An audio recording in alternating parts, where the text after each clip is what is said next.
Bonsoir, ravi de vous retrouver pour ce nouveau Millefeuille où on parlera beaucoup cinéma, cinéma avec Patrice Lecomte, portrait de Patrice Lecomte, à la fois écrivain et évidemment réalisateur, mais aussi avec Alexandre Jardin.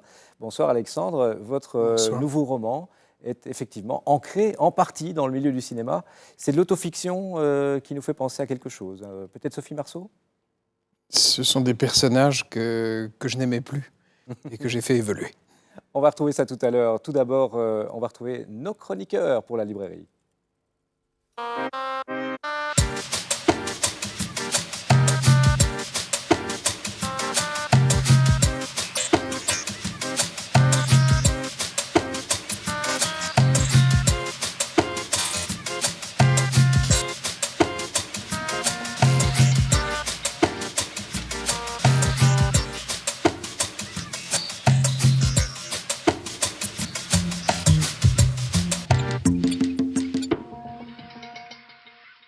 Et une librairie qui commence par de bien belles et vieilles feuilles, Gorian, puisque ce sont de grands classiques qui ont été illustrés il y a un certain temps déjà. Il y a un aux petit États-Unis. temps, avec la collection Classic Illustrated, on le sait, des livres très connus adaptés en bande dessinée, c'est pas neuf, mais ça existe aux États-Unis depuis les années 40, avec cette collection Classics Illustrated, des comics, donc des bandes dessinées à l'américaine, qui adaptaient des grands textes, et une édition française, les éditions Point d'exclamation, ont eu la bonne idée de les traduire en français. Et donc ça vient de sortir. Il y a déjà Les Fables d'Ésope par Éric Vincent, bon, ce sont des dessinateurs américains, on ne les connaît pas tous forcément. De l'autre côté du miroir de Lewis Carroll par Kyle Baker, et L'Agent secret de Joseph Conrad par John Snyder, troisième du nom. Subtilité, c'est qu'il y a en plus de la bande dessinée, à chaque fois un disque. La BO. Qui est un peu la BO de la bande dessinée, qu'on peut écouter en lisant. Et gage de qualité, c'est quand même, ces disques sont quand même publiés par Harmonia Mundi, très spécialisé dans les disques classiques de la musique, là, pas de la littérature. Donc c'est de la qualité. Classics Illustrated, ça vient de sortir.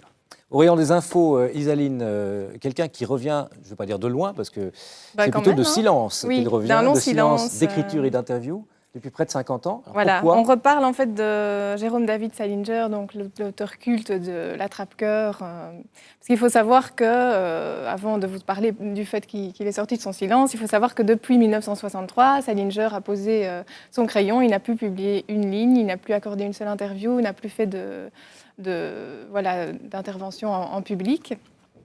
Sauf que cet été, il a fait reparler de lui par l'intermédiaire de son avocat, puisqu'il s'est opposé à la sortie d'un certain livre, puisqu'un auteur américain d'origine suédoise qui s'appelle John David California a écrit et publié une suite à L'Attrape-cœur. Alors ça s'appelle... Ça ne lui a pas plu du tout, et on peut le comprendre, ça s'appelle L'Attrape-cœur 60 ans après. Déjà, c'est pas follement original. Il y a moyen de trouver mieux. Et puis, il faut savoir Encore que La revanche Alexandre du fils de Jardin, 15 ans après, bon, ça peut marcher. Il reprend évidemment le personnage d'Holden Caulfield. Alors, surprise, il est en maison de retraite. Alors, ça tombe bien pour l'auteur, puisque il en profite pour reprendre un schéma connu. On se rappelle que dans L'Attrape-cœur, Holden Caulfield fuit son pensionnat. Alors ici, il fait fuir Holden Caulfield, sa maison de retraite tout simplement, pour retrouver cette errance dans les rues de New York.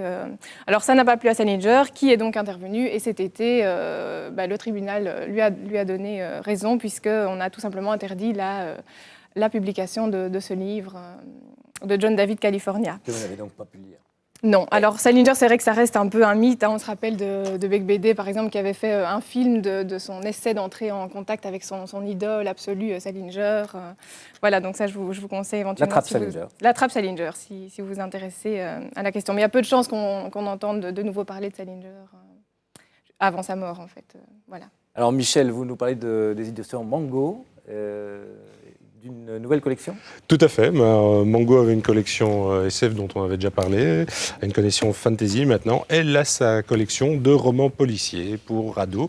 C'est Jacques Baudou, chroniqueur bien connu, spécialiste du genre, entre autres dans les pages du Monde, qui, maintenant qu'il est à la retraite, a décidé de passer de l'autre côté du miroir et de faire rêver nos ados avec des romans policiers. Alors, on me dira, il y en a quand même déjà assez régulièrement dans les rayons. Sur l'année 2009, 4 titres.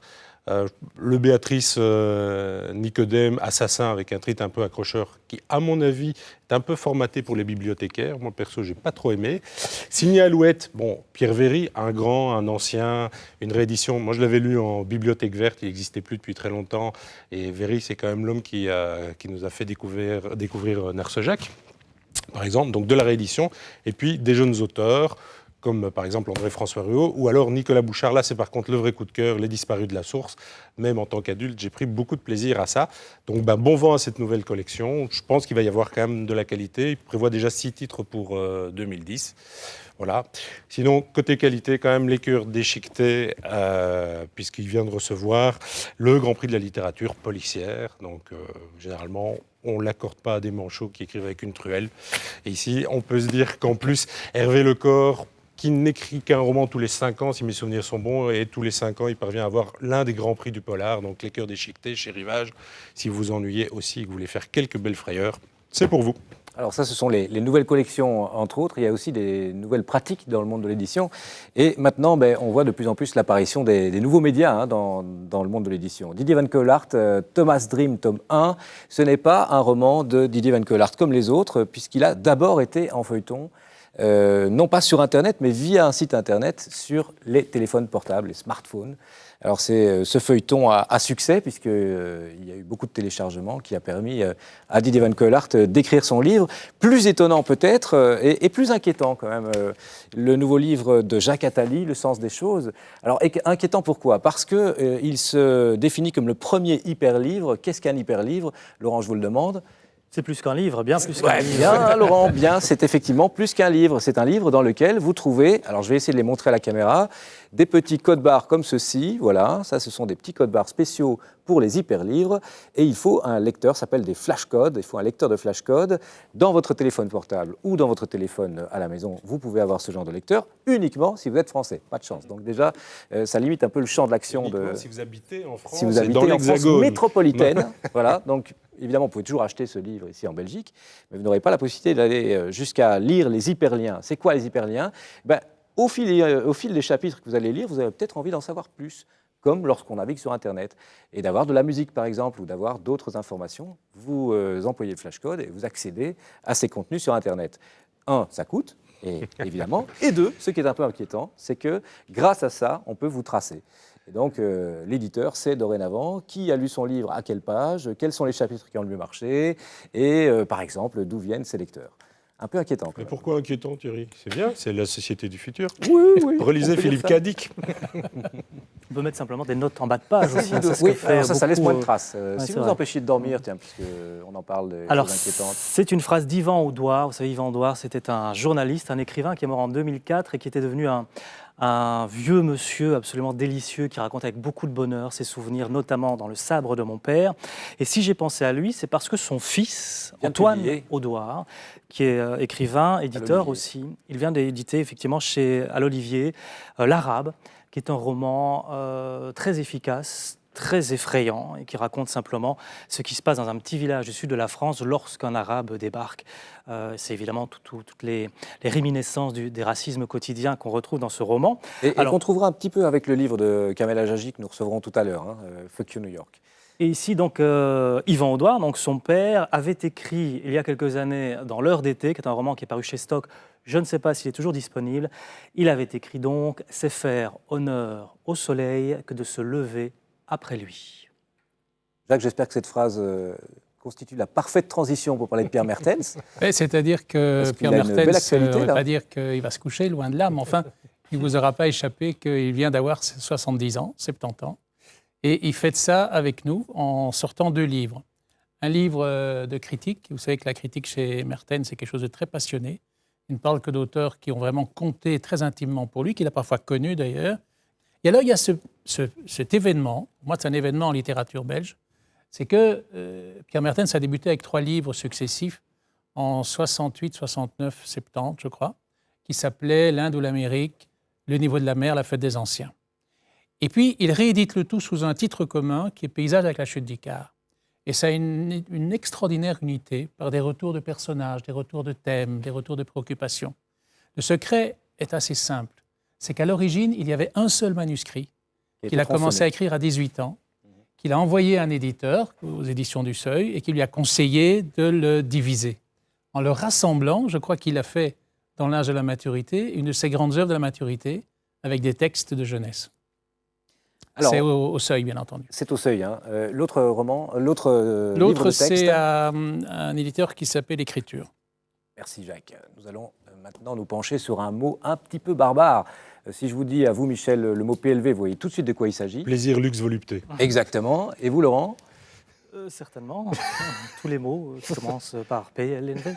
D'accord. Eh bien, je vois qu'il y a encore du travail pour que tout le monde sache ce que c'est qu'une PLV. Et certainement, parmi vous, chers spectateurs, il y en a quelques-uns qui se demandent quel est ce mot barbare. Ben, c'est notre mot à mot d'aujourd'hui. Mots pressés, mots sensés, mots qui disent la vérité. Mots maudits, mots mentis, mots qui manquent le fruit d'esprit. Qu'est-ce qui fait que vous vous rendez chez votre libraire pour acheter le Petit Larousse illustré et que vous en sortez avec le nouvel Amélie Nothomb et le dernier Marc Lévy, par exemple? La responsable de cet acte impulsif et non prémédité est peut-être la PLV, la publicité sur le lieu de vente. De l'affiche au présentoir, en passant par les colonnes, les banderoles, les sacs, les autocollants, la pub sur les tickets de caisse, les écrans vidéo, autant de vecteurs susceptibles de vous montrer le livre qu'il faut acheter au cas où vous n'en auriez pas encore entendu parler. L'idée est donc de pousser le consommateur vers le produit concerné et de lui dire « Ohé, je suis là, achète-moi !» et dès lors de déclencher l'acte d'achat qui n'était pas initialement prévu. Petit test. Observez les clients d'une librairie attirés par les ouvrages mis en évidence de cette façon. Vous serez étonné de voir que nombreux sont ceux qui prennent l'objet sans même consulter la 4e de couverture. Et quand on apprend que plus d'un quart des achats effectués ne sont pas prévus avant l'entrée en magasin, on comprend mieux. Voilà, donc la PLV, vous saurez dorénavant ce que ça veut dire, la publicité sur le lieu de vente. Eh bien, vous allez faire un peu de publicité peut-être à Alexandre Jardin. C'est bien parce que c'est vous, Thierry. Hein. Allez-y. Alexandre Jardin, vous m'avez toujours fait penser au Candide de Voltaire. Vous savez, ce jeune homme qui traverse le monde à la recherche de son amour perdu, Cunégonde, et qui, quand il la retrouve défigurée par ses mésaventures, décide de cultiver son jardin. Bon, évidemment, au-delà du calembour, il y a une vraie comparaison entre Candide et vous, parce que tous les deux, vous avez passé votre temps à courir à la recherche de l'amour perdu, de l'amour des premiers temps. Vous êtes encore presque un enfant quand vous publiez votre premier roman, Bille en tête, vous n'avez pas 16 ans, ou 20 ans ou à peine, et vous n'avez même pas encore terminé vos études à Sciences Po. Bille en tête, c'est l'histoire d'un jeune garçon de 16 ans qui tombe amoureux d'une amie de son père. Ensuite, l'amour pur, l'amour des premiers jours, l'amour infantile, pour ne pas dire enfantin, ça reste un peu votre marque de fabrique. Votre jardin secret dans Le Zèbre, dans Fanfan, ou Le Petit Sauvage. Vous écrivez aussi directement pour les enfants, avec Cybermaman, ou Les Coloriers, que vous écrivez aussi pour les adultes. Et comme tous les grands enfants, vous aimez le cinéma. Bille en tête et Le Zèbre sont adaptés au cinéma par d'autres, mais Fanfan, vous le réalisez vous-même, et puis comme un grand. Et puis j'ai lu récemment une critique de Yann Moix qui parle de votre dernier roman, qui vous définit assez bien. Alexandre Jardin, vous n'êtes pas un enfant terrible de la littérature, vous êtes un enfant, c'est ça qui est terrible. Alexandre Jardin, vous êtes un enfant. Je le revendique avec fierté. Mûrissement ou régression aujourd'hui?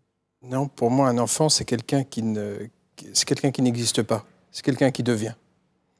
Et c'est ça un enfant. D'ailleurs, les enfants ne se trompent pas, ils disent « j'ai 7 ans et demi ». Sous-entendu, il y a 6 mois, j'étais quelqu'un d'autre. Et c'est vrai que lorsqu'on écrit, on passe son temps à contester ce qu'on a déjà écrit. C'est encore plus le cas que jamais dans ce livre. Oui, oui. Acte 2 de Fanfan, hein, le livre s'appelle 15 ans après, il paraît chez Grasset. En 2 secondes, on peut en faire le pitch, comme on dit. C'est vous, Alexandre, l'homme qui avait écrit l'histoire de Fanfan et qui l'avait porté au cinéma avec Sophie Marceau, qui est dans une retraite en Grande-Bretagne où vous ne voulez plus entendre parler d'elle, qui allait finalement écrire la suite parce que votre producteur de cinéma d'une part et votre éditeur de l'autre décident de la remettre dans votre parcours. Mais surtout, il y a derrière ce titre, 15 ans après, il y a une contestation complète du roman Fanfan et du film Fanfan. C'est un roman qui était à la gloire des préludes, et ça me paraît reposer sur un mythe occidental que je trouve faux. Et que vous avez expliqué dans vos derniers livres, oui, qui sont tout aussi autofictionnels que celui-ci, puisque vous mélangez constamment votre propre vie, vos propres expériences et la littérature imaginaire complète. Mais vous avez expliqué quand même qu'il y avait dans votre famille, dans vos gènes, dans l'enfance même que vous avez vécue, tout ce qui avait fait cet Alexandre Jardin de la jeunesse. L'exalté. des débuts? C'est vrai que dans ma famille, j'appartiens à une filiation de gens, d'hommes, qui sont plutôt des amants ambitieux. C'est-à-dire que moi, j'ai été élevé par un papa qui m'a toujours expliqué que c'était la grande affaire. Et c'est ce que je fais, moi, avec mes propres enfants. Quand je dis la grande affaire, ce qui m'intéresse de plus en plus, c'est absolument pas c'est profondément pas la rencontre. Alors, si vous allez au cinéma demain soir, vous irez voir ou des ruptures ou des rencontres, mais jamais le milieu. C'est l'angle mort de la littérature, du cinéma, ce qui se passe à l'intérieur du quotidien, quoi. Alors c'est sans doute parce que souvent on trouve ça ennuyeux, et que vous vous dites, cet angle mort, il faut le rendre particulièrement attractif. C'est mon pari littéraire. Alors c'est un d'essayer point d'en tel, faire le point fort. c'est un point tel que finalement vous ne faites jamais que la même chose que ce qui a été fait il y a 20 ans. C'est-à-dire qu'au lieu d'exalter les préliminaires, vous exaltez cet angle mort qu'est le milieu d'une histoire. Et les habitudes. Et ce qu'on Donc, peut en faire. Rien n'a changé en fait. Je crois qu'on peut mettre le jeu là. Alors qu'habituellement, dans notre culture, on met le jeu dans les prémices, dans la séduction. Et je crois profondément qu'on peut changer son regard sur tout ce qui est censé flinguer les sentiments. Et il me semble que si on accepte de faire de la création, de créer ce moment-là, comme on créerait une fiction, l'usure des sentiments n'existe plus. Alors vous avez des lecteurs qui évidemment sont, je ne vais pas dire nés avec Fanfan, mais qui ont eu un véritable coup de cœur pour ce personnage, et notamment à travers le film, en voyant Sophie Marceau et Vincent Pérez danser sous les lustres en cristal, qui vont être un petit peu étonnés quand même de ce saccage, finalement, de leurs propres souvenirs. Je pense que le type qui a écrit Fanfan, à l'époque, s'il lisait ce roman-là, il serait consterné. Vous n'avez pas pensé à ce lecteur-là? Ou au contraire, c'est à lui que vous pensiez? Si, je pensais à lui. C'est-à-dire que il y a 2 ans, j'ai vécu une scène très bizarre dont je me suis inspiré à l'intérieur du roman.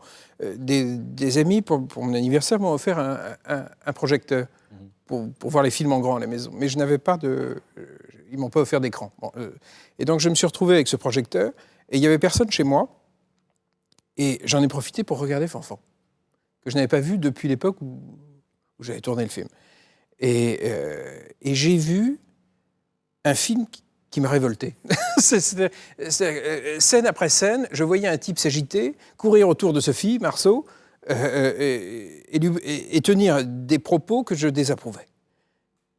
Et ça faisait plusieurs années que je rôdais autour de l'idée d'aller faire un roman sur la quotidienneté, sur l'érotisme domestique. Est-ce que dans 10 ans, lorsque vous relirez ce roman ou regarderez le film qui en sera tiré peut-être, vous ne vous direz pas la même chose en voyant cet exalté courir autour de Fanfan en lui proposant une paire de mules tous les jours différentes, ou une recette de poulet différente chaque soir, au chocolat un jour, au rock'n'roll le lendemain? Mais j'espère. J'espère. Je veux dire, les peintres qui ont changé de période ont passé leur temps à se contester. Je pense que quand Picasso quitte la période bleue, c'est qu'il la conteste. Il y a plein de metteurs en scène. Je ne peux pas imaginer que, quand on voit la trajectoire d'un Woody Allen, je ne peux pas imaginer que chaque film n'ait pas été une contestation de l'époque précédente, quoi. C'est le propre des gens qui cherchent, quoi. Une chose sur laquelle vous n'avez absolument pas changé et que vous ne reniez pas, c'est le pouvoir des mots.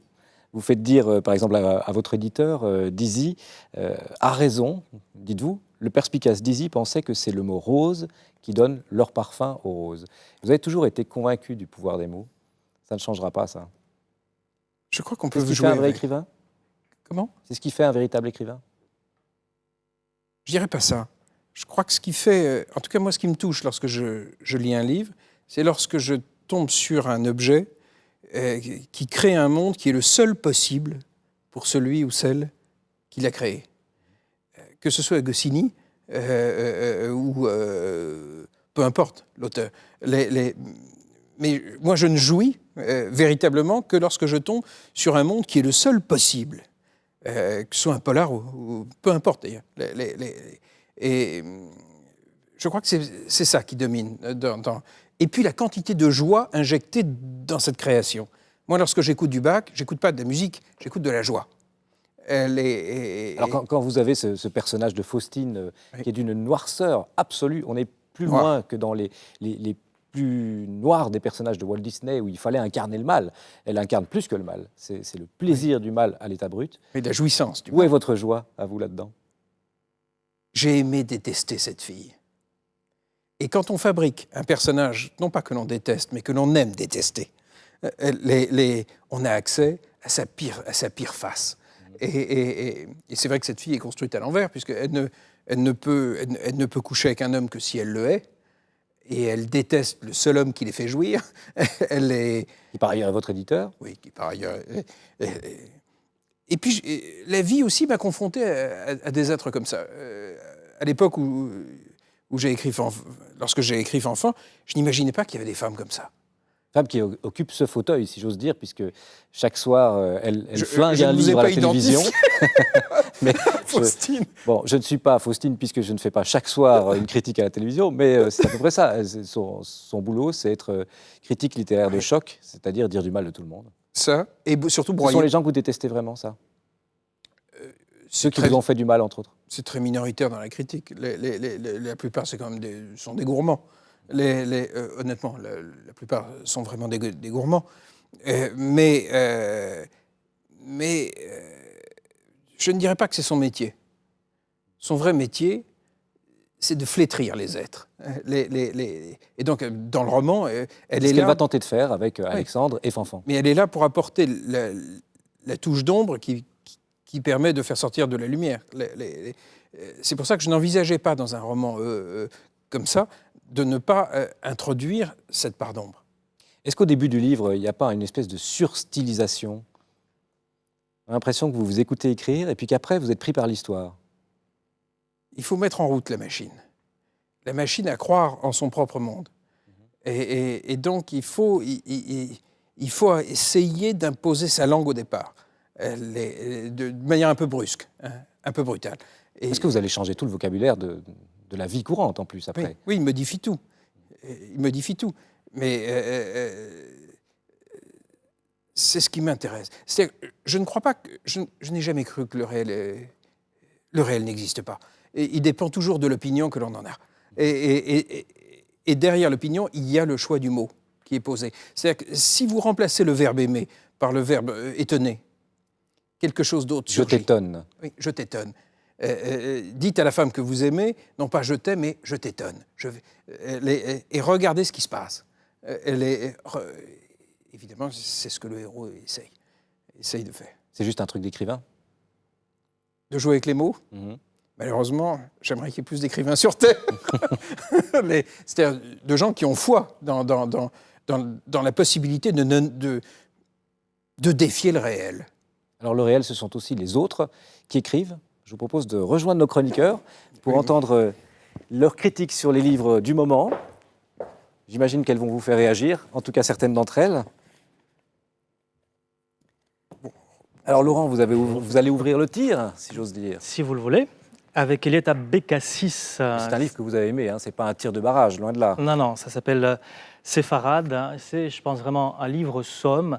C'est un roman des origines. Alors ici, les Juifs marocains, depuis l'Inquisition jusqu'à l'époque contemporaine, séfarade, ça désigne dans la Bible l'Espagne. Donc c'est les Juifs qui ont quitté l'Espagne après l'Inquisition, qui sont beaucoup retrouvés au Maroc, au Portugal notamment. Alors pour rappel, Elietta Bekassis, elle est l'auteure de Qumran, je pense qu'on dit comme ça. C'est un roman qui a eu beaucoup de succès, un polar métaphysique qui a été traduit en 3757 langues, enfin un truc assez énorme.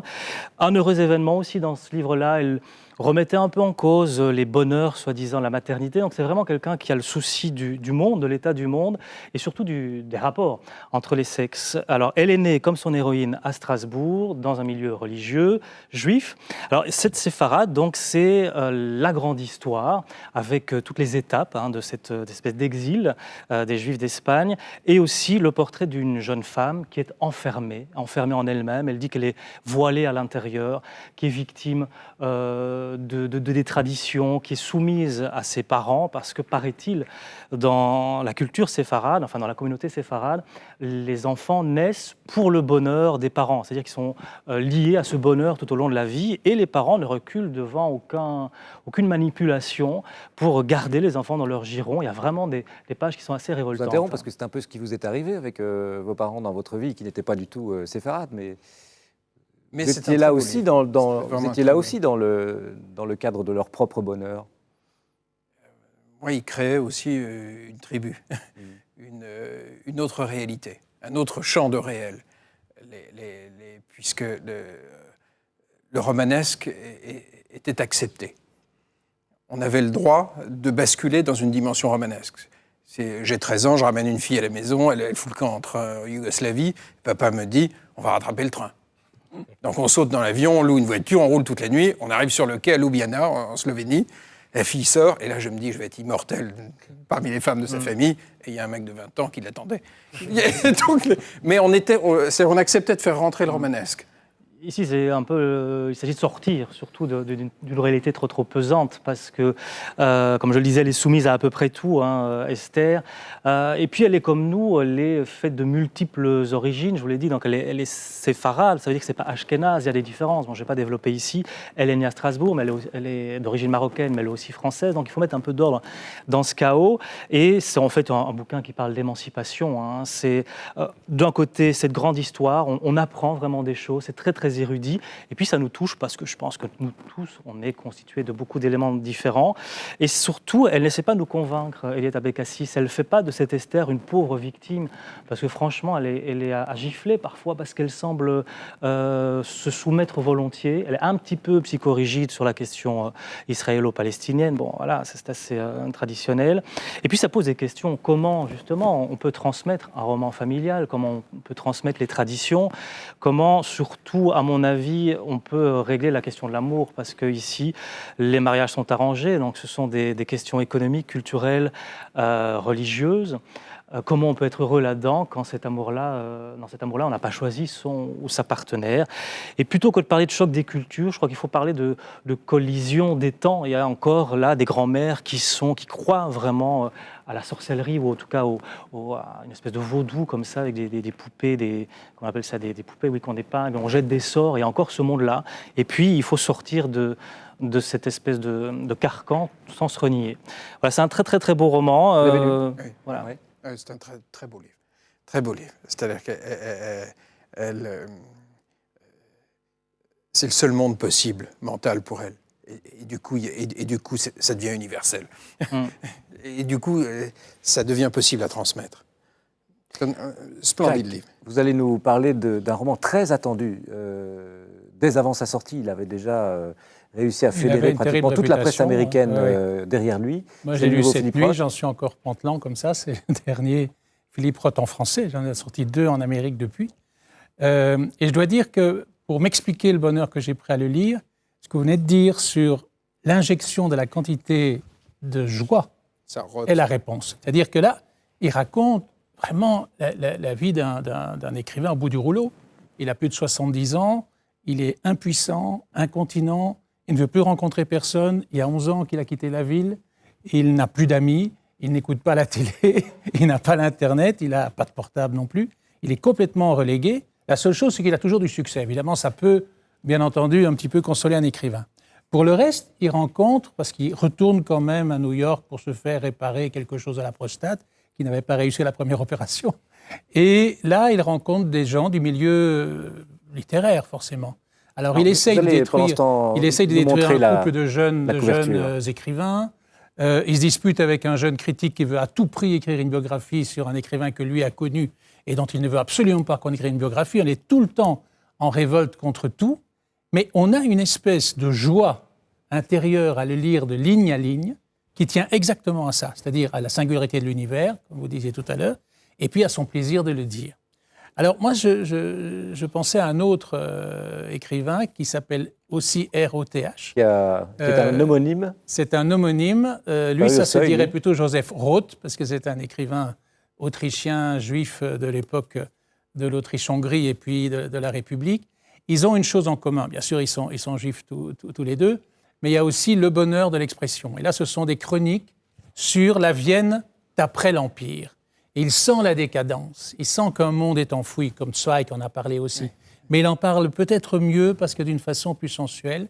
Et pour expliquer tout ça, alors c'est un livre un peu plus austère mais magnifiquement écrit, c'est Claudio Magris qui fait une étude sur la liaison entre l'univers fictionnel de Joseph Roth, La Marche de Radziecki, enfin tous ces grands romans-là, et cette époque de l'Empire, au fond, judéo-autrichien. C'est de ça qu'il faudrait parler.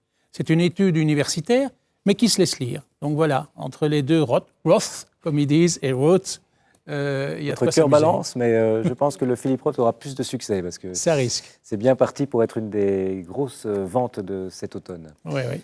Michel, Richard Price, joli nom aussi pour votre chronique. Oui, et Georges Pelecanos. Ça va être ma soirée épée.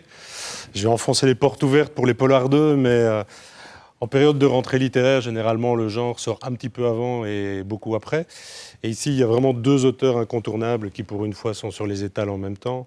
Richard Price d'un côté, Georges Pelecanos de l'autre. Et pour moi, c'est chou vert et vert chou, puisque si on aime l'un, on doit aimer l'autre, et si on aime l'autre, on ne peut aimer On va qu'un. demander à Alexandre Jardin. Dans les, Je ne connais pas. Ni l'un ni l'autre. Pas de chance. Ah ben voilà, Vous lisez pas de polar? Non, c'est un continent qui est encore vierge pour moi. Justement, je vais essayer de vous faire croire que c'est pas du polar, parce que je pense que ce sont des auteurs qui doivent sortir de l'étiquette. Mais je sais qu'un jour, j'irai m'aventurer là-dedans. Moi, la nuit dernière, je me suis jeté dans un livre que tous ceux qui aiment écrire doivent consulter. C'est l'autodictionnaire de Simenon par Pierre Assouline. Que nous recevions le mois dernier. C'est nourrissant. Je veux dire, c'est nourrissant. Goinfrez-vous de ce bouquin si vous avez envie d'écrire. Il est tellement inconfortable, Simenon. Voilà. Michel va essayer de vous convaincre alors que vous devez lire Richard Price oui, et Georges mais je suis Pelecanos. tout prêt. Côté inconfort, on va y être quand même. Alors, Richard Price, homme de New York, né dans le Bronx, qui ne parle que de New York. Pelecanos, homme de Washington, né à Washington, qui change vaguement de quartier et qui ne parle que de Washington. Et à travers leurs œuvres, ce qu'ils font, c'est vraiment un découpage sociologique. Parce qu'il y a toujours des enquêtes et, en gros, les deux résumés, 3 blancs sortent d'une soirée, rencontrent 2 blacks, un mort.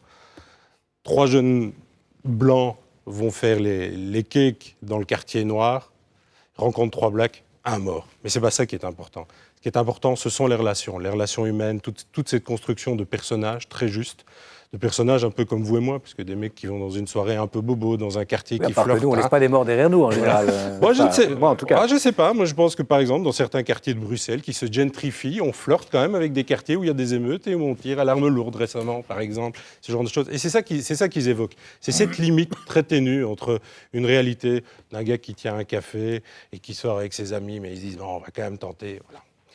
Et donc, sont des auteurs probablement, sont peut-être pas leurs 2 meilleurs romans, même si pour Pelecanos, je pense que c'est pas un très bon polar, mais je prends le pari, dans 5 ans, on dit que c'est son meilleur livre, parce que c'est un livre de rédemption pour lui, puisque, entre autres, il évoque énormément les années 70, et on sent qu'il évoque sa jeunesse, puisque dans sa jeunesse, il a blessé par arme son meilleur ami.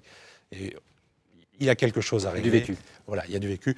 Et pour Richard Price, je sais que vient d'être édité en poche Ville Noire, Ville Blanche, qui évoque justement les relations entre... Et le Samaritain. Et le Samaritain, qui évoque énormément les relations entre communauté black et communauté blanche.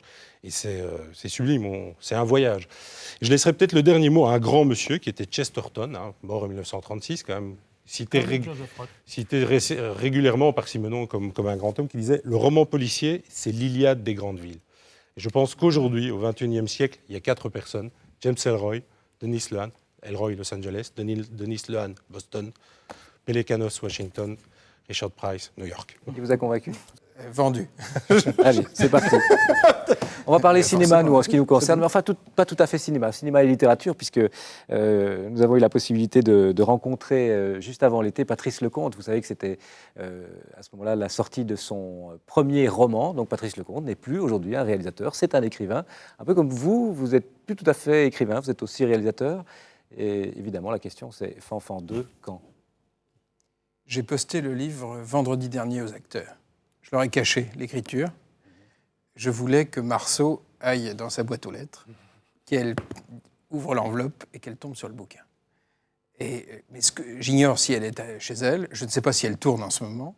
S'il y a une grève des postes? Il y a une grève des postes en plus en France. Donc, pour l'instant, je n'en sais rien. D'accord. Je n'en sais rien. Et c'est vous qui le réaliserez cette fois? Enfin, comme le premier d'ailleurs.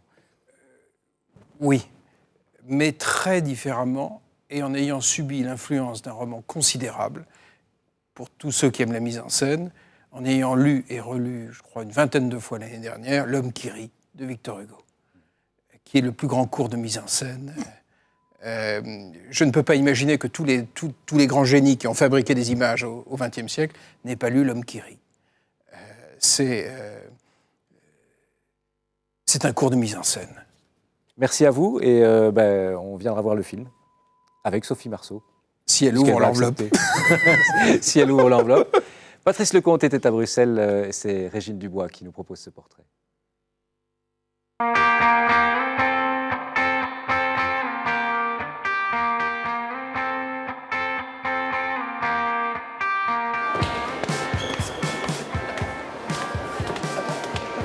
Ah non, c'était pour vous amuser.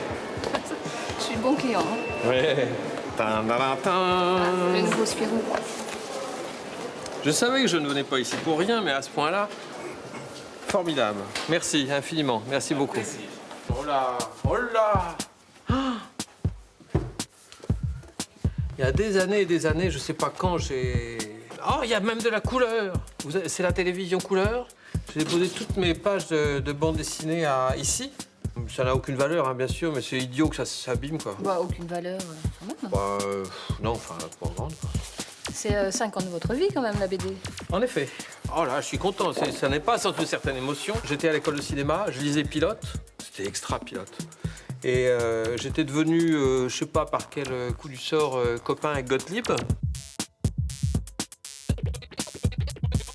Et il a montré ça à René Goscinny, qui était le directeur de Pilote, et qui m'a fait venir dans son bureau, qui m'a dit « J'aime bien ce que vous faites, travaillez pour nous. » Voilà.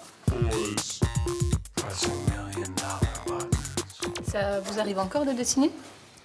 Pour vous? Non, je dessine plus jamais, très peu, pratiquement pas. Là, ce roman, ce premier roman de vieux jeune écrivain, il est la première fois que je me suis plu à écrire et pas à écrire n'importe comment, c'est à raconter ce qui me trottait en tête, mais à essayer de le raconter avec une humeur, il y a des mots qui sont embêtants, avec un peu de style, quoi, voilà, pour que ce soit pas n'importe quoi.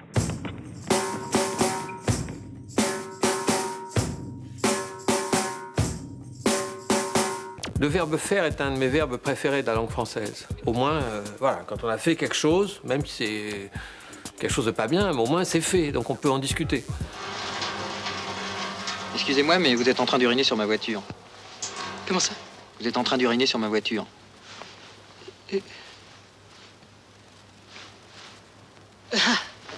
Pardon? Oui, parce que j'ai la même là-bas, alors... Bah oui. C'est la même couleur, tout, quoi. Oui, oui. Je suis désolé. Je termine. Bonne voiture, hein. C'est-à-dire que si je m'allonge sur un lit, en regardant le plafond et en disant « bon, ça, j'y arrive pas », au soleil, allongé à côté d'une piscine, j'ai l'impression de me transformer en légumes ou en huître. Donc il n'y a vraiment que le vélo. Donc c'est un film, pardon. Un livre écrit à vélo. Et le prochain, je compte l'écrire à vélo aussi.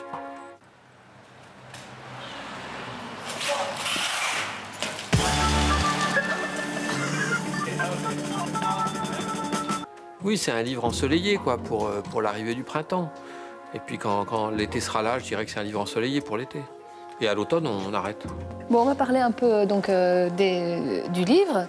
C'est l'histoire de Thomas, qui est un jeune homme d'aujourd'hui, avec un côté très sensible, très sentimental, très féminin, assumé. Moi, je suis président du Club des Sentimentaux.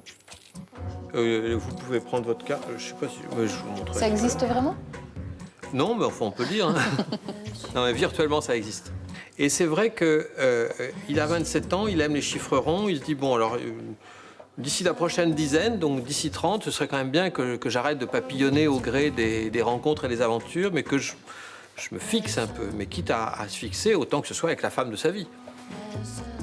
Et à force d'observation, en regardant le monde qui l'entoure et les femmes qui l'entourent, jeunes, adolescentes ou adultes, il s'est rendu compte que les femmes aux cheveux courts étaient plus emballantes, plus jolies, avaient une personnalité plus forte et surtout elles étaient plus rares. Un de mes rêves, c'est de tourner avec Cécile de France. D'abord parce que je trouve que c'est une actrice extra, je l'adore.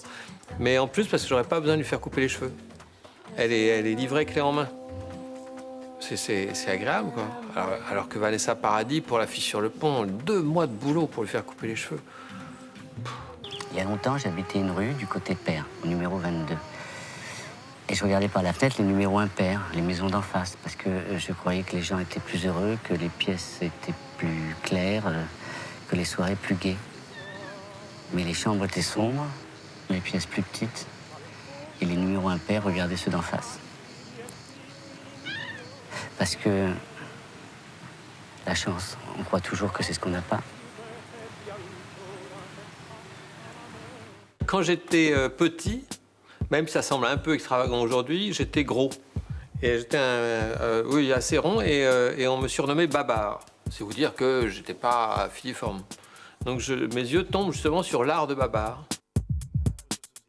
Il y a pas très longtemps, un journaliste avec qui je discutais de ça, il m'a dit « Mais vous savez, je crois que c'est pas le cinéma dont vous êtes lassé, mais c'est le monde du cinéma. » Si on le dit, c'est que ça doit être vrai. Je vais arrêter de faire des films, mais je veux pas arrêter d'être créatif, quoi. Si j'avais passé ma vie à faire de la peinture ou des romans, je n'aurais qu'une seule envie, ce serait sûrement de diriger des films, quoi. Donc on veut toujours ce qu'on n'a pas. C'est nul. Dites-lui que je suis un type formidable. Allez, fais une photo avec moi, Non, Sophie. mais, C'est un type formidable, il faut le dire. Il fait des bons films, il faut profiter. Voilà un portrait réalisé avec la complicité de Jean-Marc Panis et puis un roman qui a enchanté notre été. On est ravis d'avoir pu en reparler avec vous. Il est toujours en vente, hein, c'est chez Albin Michel. Eh bien, on va parler aussi d'un autre roman maintenant avec Isaline. C'est l'affaire de Road Hill House. Exactement. Part d'un fait réel. De Kate Summerscale. Alors, effectivement, elle revient. Un vieux fait réel qui date de 1860. En fait, ça commence par un meurtre qui reste peut-être l'un des meurtres les plus troublants jamais commis jusqu'à aujourd'hui. Ça se passe dans une respectable famille de la campagne anglaise, la famille Kent, qui s'éveille un matin après une nuit paisible. On ne trouve plus l'avant-dernier né de la famille, le petit garçon de 3 ans. Après un certain nombre de jours de fouilles, on le retrouve égorgé dans les latrines des domestiques. Donc c'est un meurtre absolument atroce. Alors on dépêche sur les lieux Jack Reacher, qui est l'un des tout premiers policiers de la toute nouvelle Scotland Yard, dont Londres est très fier, hein, parce que c'est un symbole de modernité.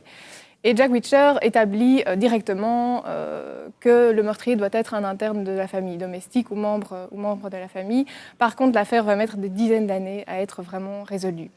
Alors évidemment, c'est en 1860 à peu près la presse qui est en plein essor, qui va évidemment s'emparer de l'affaire et créer vraiment tout un phénomène autour de ça. Les hypothèses les plus folles sont avancées. Vraiment, il y a une fidélisation de la population autour de cette affaire. Et Kate Summerscale revient un peu là-dessus en créant un genre à part. On n'est pas dans un roman, on n'est pas dans un polar, on n'est pas dans un essai, c'est un peu tout ça à la fois. Elle explore un petit peu les grands meurtres de l'époque, elle examine la personnalité des criminels. En cela, elle se place clairement sous l'égide d'un Truman Capote. Elle est vraiment fascinée par comprendre ce qui peut pousser au meurtre. Et puis, ce qui est vraiment fascinant surtout, c'est que la classe moyenne anglaise à l'époque, il y a vraiment une tradition d'inviolabilité. Les familles sont très fermées sur elles-mêmes, protégées, préservées. L'intimité est vraiment protégée. Et c'est une des premières familles, la famille Kent, de cette classe, qui va devoir ouvrir ses portes sur ses secrets, sur ses intimités. Et ça, vous savez que j'adore la littérature américaine parce que voilà, c'est ça aussi, c'est aller gratter derrière le mythe de la middle class, voir ce qui se passe. Là, c'est clairement ça aussi. On assiste pour la première fois à la déconstruction de ce mythe-là, de la famille anglaise classique. Et puis surtout, ce qui est intéressant aussi, c'est que l'affaire a à l'époque frappé la presse. Mais l'autre signe de ça, c'est évidemment son impact dans la littérature policière balbutiante, puisque... Je suis sûr que Michel a plein de choses à dire là-dessus, d'ailleurs. Voilà, tout à fait. Wilkie Collins. Il y a plus que des choses à dire, il en a montré. Voilà, Pierre de Lune, puisque Wilkie Collins s'inspire de l'affaire pour écrire ce roman-ci. Et surtout Jack Reacher, le personnage de détective, qui a vraiment inspiré les romanciers qui vont créer un détective de fiction qui va devenir le héros de la littérature policière. En fait. Voilà, seule version intégrale, non expurgée, non tronçonnée, c'est chez Phébus. Et paradoxalement, ça reste très moderne. On va continuer dans les trucs très joyeux, après votre belle affaire de fait divers. Le nécrophile, oui, super Dorian, vous avez gâté aujourd'hui. Ah oui, là on est dans le joyeux, et l'histoire de l'auteur Gabriel Witkop, est aussi particulièrement joyeuse. Gabrielle, puisque c'est une dame, elle est née en 1920, morte en 2002. On la présente souvent comme la digne héritière de Sade, Villiers de l'Isle-Adam, Laure Hamon et Edgar Allan Poe. Donc déjà, ça vous présente un peu qui est son personnage.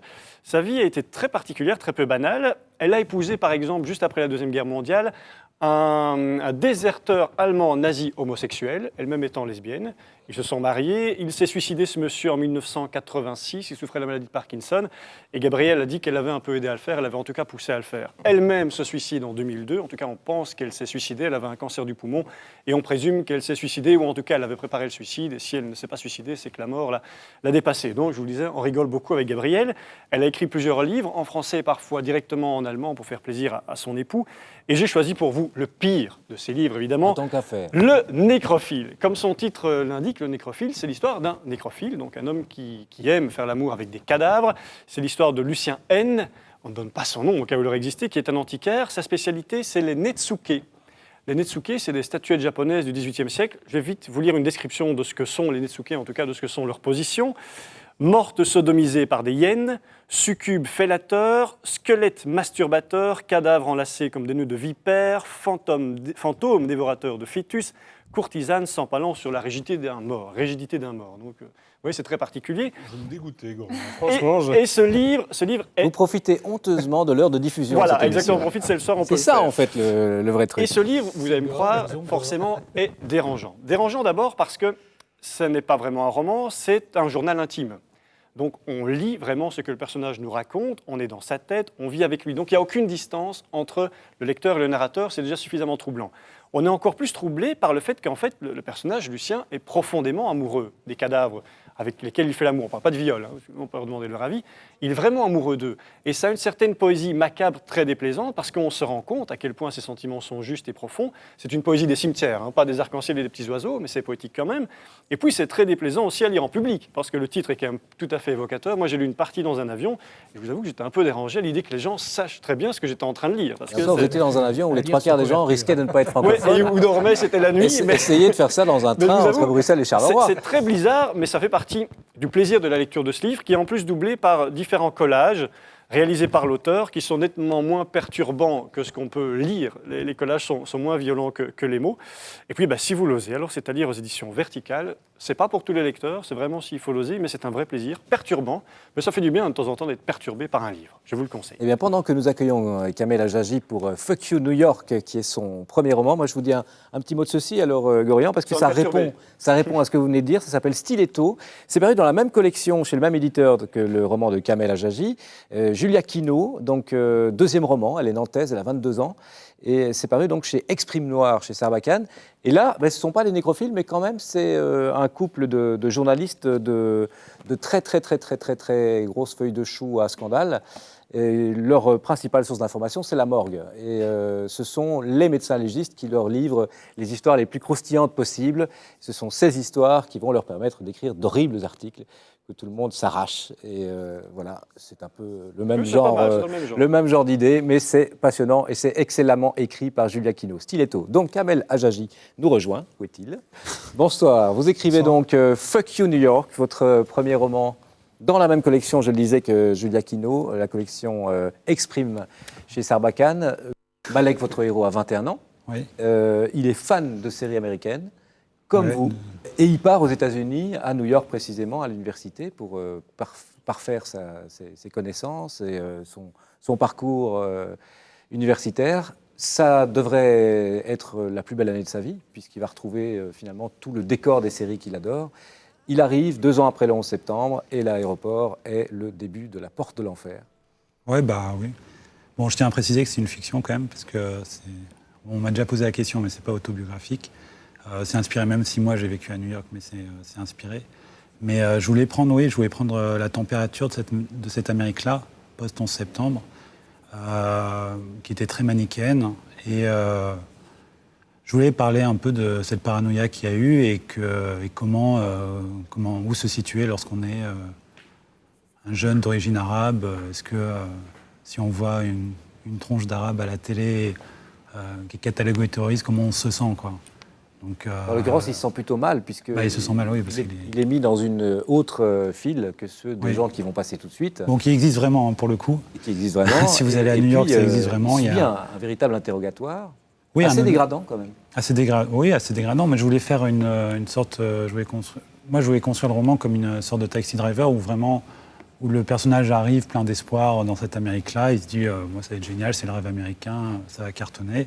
Et en fait, pas de chance, hein, c'est 2 ans après le 11 septembre, il est d'origine arabe. Donc là, à partir de là, je voulais que le lecteur suive la descente aux enfers, en fait, et qu'il suive cette folie-là. Donc je voulais faire passer le personnage de l'autre côté du miroir, en fait, qui devienne ce que la société attendait de lui, finalement, quoi, ou ce qu'elle pensait qu'il était.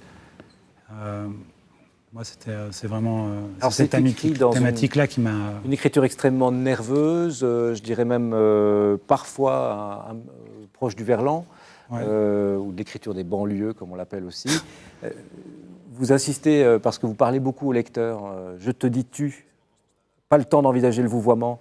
Et pour ce qui est du style d'écriture, va surtout pas croire que ça soit pas fait exprès, ni que je ne sache pas broder des...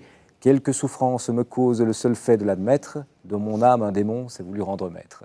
Vous vouliez montrer que vous pouviez écrire tout en alexandrin, ou c'est une petite pirouette pour dire au lecteur? C'est une petite pirouette, quoi. C'est un clin d'œil à la littérature entendue, quoi, que j'aime beaucoup, hein, parce que... Vous voulez dire au lecteur d'emblée, attention, ceci est un roman moderne?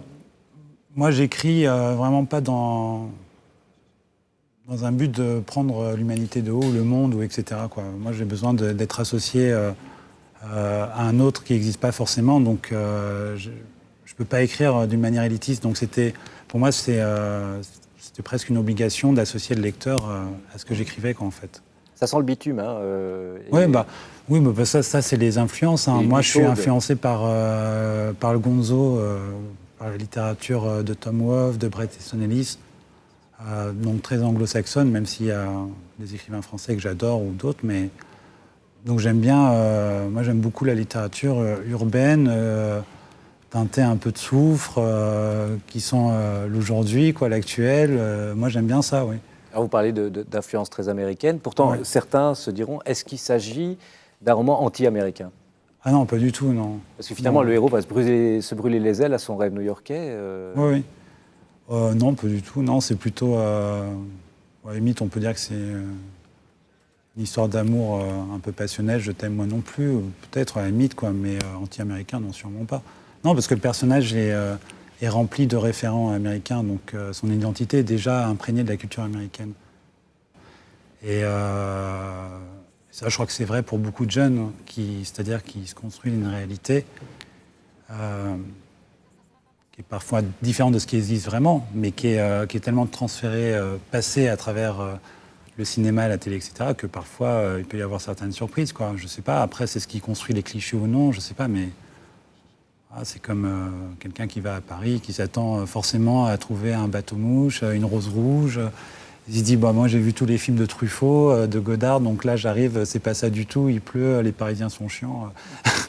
Où est-ce que vous m'avez foutu là et tout. Donc on est une génération, enfin en tout cas le personnage on a grandi là-dedans, donc les références sont beaucoup plus empruntées que parfois au factice en fait qu'à la vraie vie, quoi, finalement. Michel, puisqu'on parlait séries, tout à l'heure vous parliez d'une série culte. The Wire, sur écoute. The Wire, oui, je ne l'ai pas vu, c'était là. Ah, bonne chance. Voilà. Parce que Kamel Adjadji s'occupe beaucoup d'écrire sur les séries. Vous avez un autre métier, hein, qui est journaliste. Oui. Premièrement, ça se passe comment? On dit rien à personne, on fait ça dans son coin, et puis...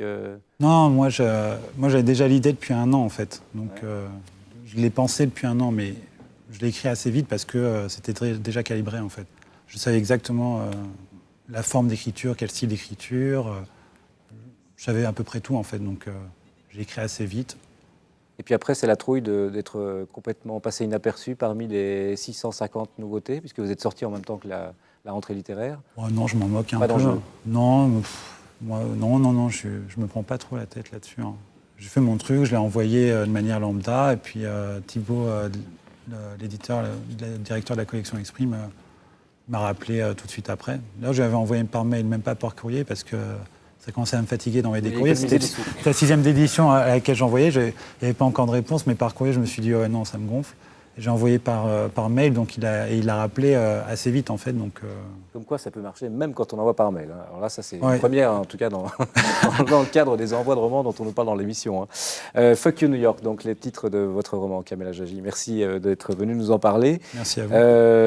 On va passer à notre séquence C'est pour offrir. Et on a aujourd'hui quelqu'un qui publie un livre, un disque aussi, parce qu'il est plus connu pour la musique que pour l'écriture, et qui va nous parler d'autres livres que du sien, évidemment, c'est le jeu. C'est Charcot, ou plutôt David Bartholomé, qui est le leader du groupe Charcot. Et c'est Jean-Marc Panis qui nous a proposé cette séquence.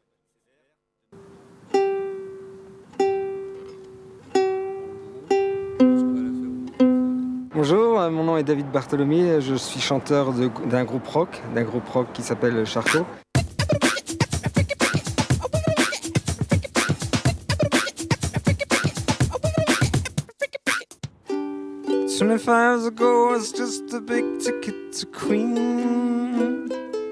Alors j'ai décidé de me la péter un peu et de vous présenter un livre, c'est Carl Jung. C'est vraiment ce qui a inspiré mon adolescence quand, à l'époque où Jung était très à la mode, uniquement pour cette phrase. Il a eu cette phrase magnifique. Tout ce qui gît dans l'inconscient veut devenir événement. Cette phrase m'a beaucoup poursuivi. As I lay upstairs in my mouth. Un deuxième livre, qui serait beaucoup plus destiné aux cinéphiles. C'est en anglais.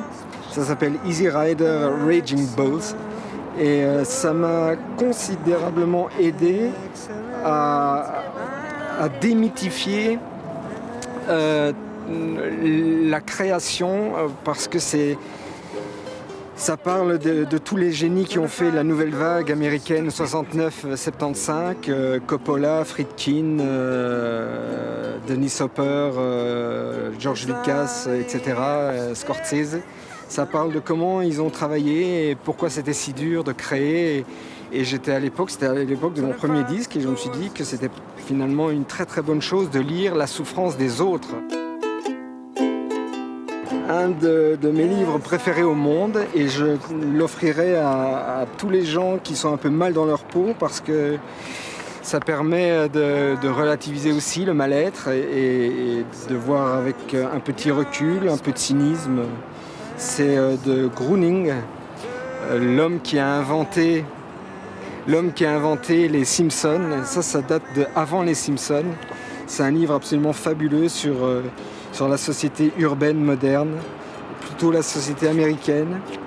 C'est l'histoire d'un petit garçon et de son père, et son père est divorcé, il essaye de draguer et séduire des femmes, et c'est vraiment fabuleux, c'est vraiment d'une intelligence étonnante, et c'est un livre inspirant, et je vous laisserai avec cette sublime petite phrase où le petit garçon est seul dans sa chambre et il dit « Mais il m'avait promis que c'était du décaféiné ».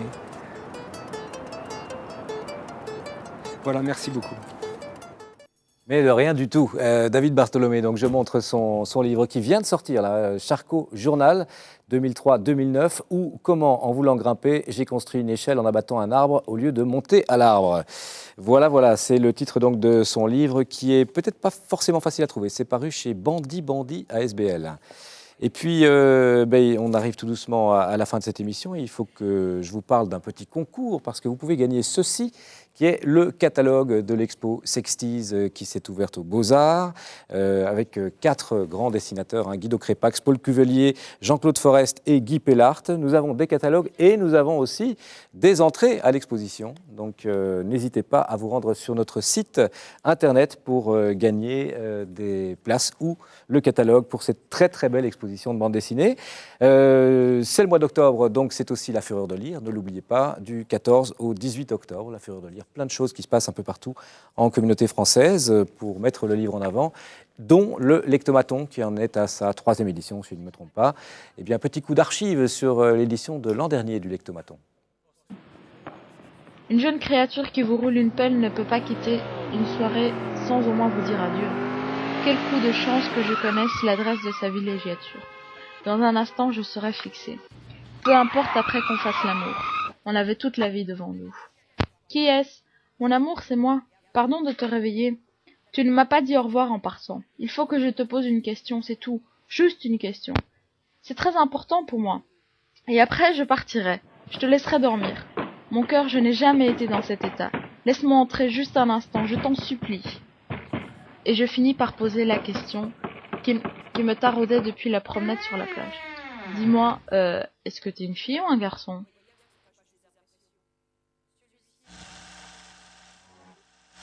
Voilà, le principe du lectomaton, eh bien, il est simple. Lorsque vous voyez une caméra qui vous propose de lire un extrait d'un ouvrage que vous aimez, eh bien, vous le lisez devant la caméra, ou bien vous faites ça chez vous, vous le postez, et comme ça, vous partagez vos lectures préférées. C'était le cas ici pour Frédéric Beigbeder, c'était un petit peu mis en scène aussi, en plus.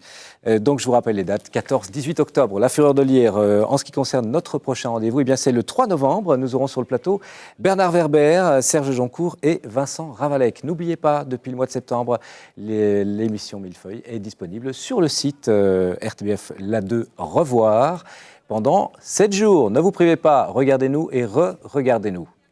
Nos invités étaient donc Alexandre Jardin pour 15 ans après, je le montre, donc Fanfan Acte 2 paru chez Grasset, et Kamel Ajaji qui est toujours avec nous en plateau pour son roman chez Sarbacane, Fuck You New York. Toutes les autres infos à voir sur notre site. Merci, au 3 novembre, au revoir.